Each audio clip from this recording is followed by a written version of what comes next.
हाम्रो संविधानले समाजवाद उन्मुख संघीय लोकतान्त्रिक गणतन्त्र भनेर प्रस्तावनामा राखेको छ। त्यो समाजवाद उन्मुख भन्ने कुरो के रहेछ भने राज्यको स्रोत साधन र उत्पादन भने त्यो सबै राज्यले गर्ने, कसैले निजीले केही पनि गर्न नपाउने, स्रोत साधनसँग अट्किदो रहेछ। रूपान्तरण भने त स्रोत साधनसँग जोडिन्छ नि त। अनि त्यो अर्थ मन्त्रालयमा जान्छ, कता कता जान्छ, बजेट पास हुने कुराहरू होला, सक्ने कि नसक्ने भन्ने कुरो जोडिन्छ।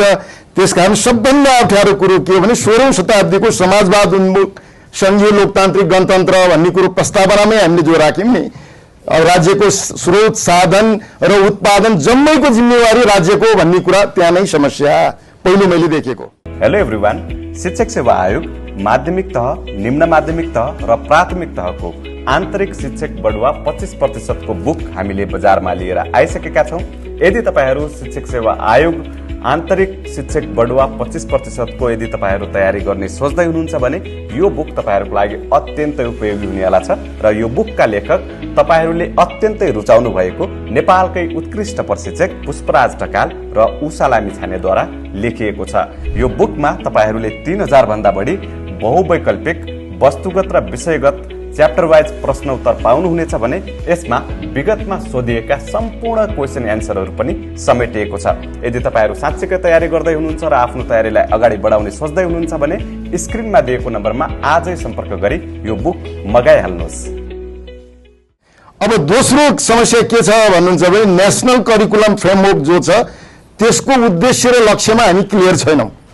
एनसीएफ को उद्देश्य र लक्ष्य के हुने त्यसमा हामी क्लियर छैनौं। त्यो कपी क्याट छ हाम्रो जम्मै। अब अरू कुराबाट एक्सपर्टहरू यहाँ हुनुहुन्छ, करिकुलम डिजाइन गर्ने एक्सपर्ट पनि हुनुहुन्छ।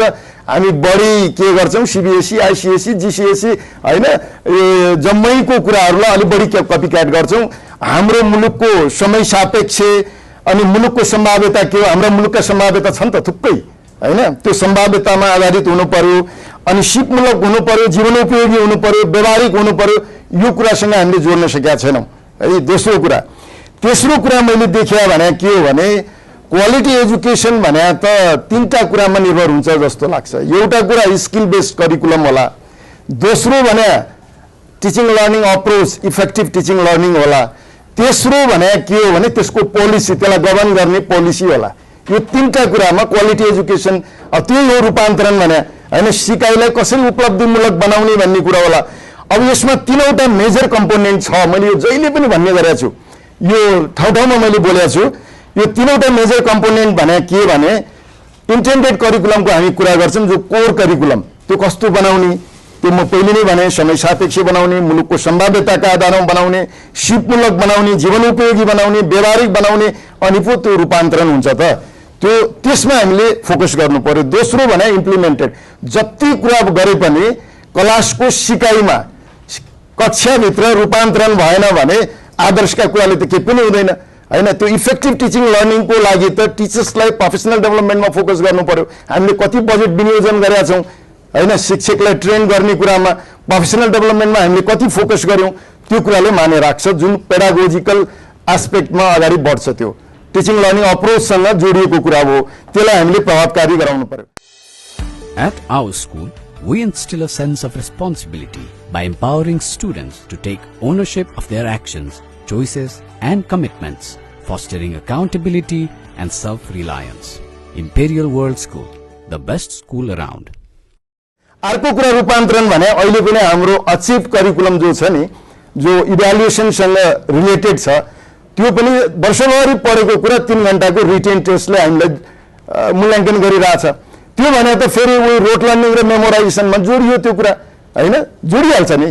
त्यो भने 3 घण्टाको रिटेन टेस्टको मूल्याङ्कन भने सिपसँग पनि जोडिदैन। त्यसले गर्दाखेरि त फेरि उही रोट लर्निङ मेमोराइजेसनमा फोकस हुन्छ। अनि रूपान्तरण कहाँ भयो त?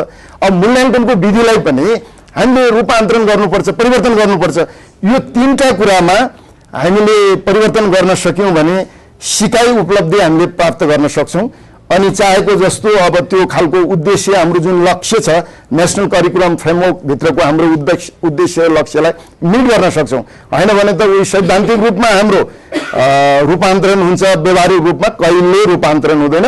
सबभन्दा अप्ठ्यारो त यही मैले देखेको त समाजवाद उन्मुख संघीय लोकतान्त्रिक गणतन्त्र नै यो नै सबभन्दा अप्ठ्यारो कुरो हो जस्तो मलाई लागिरहेछ।